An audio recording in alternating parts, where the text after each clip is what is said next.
అలాంటి ప్రధానమంత్రిని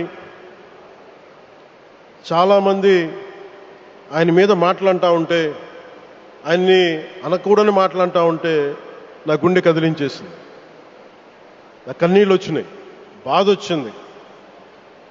దేశం కోసం కష్టపడే వారికి ఇవా చివరికి మనం ఇచ్చేదేం. కొత్త తరానికి ఏం తెలుసు ఆయన పడ్డ కష్టం. ఒక్కరోజు కూడా సెలవు తీసుకోలేదు మన ప్రధానమంత్రి గారు. ఈరోజు పెట్టుబడులు వస్తున్నాయి మనకి, ఒక్కరోజు కూడా సెలవు తీసుకోలేదు.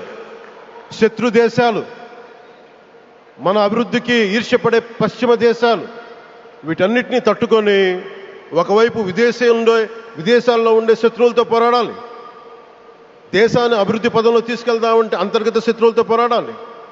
అలాంటి వ్యక్తికి మనం ఇవ్వగలిగేది కేవలం మేమున్నాం మీ వెంట, మీ మీద మాట పడితే అది మా మీద పడ్డట్టే, అదే మనం వారికి ఇవ్వాల్సింది.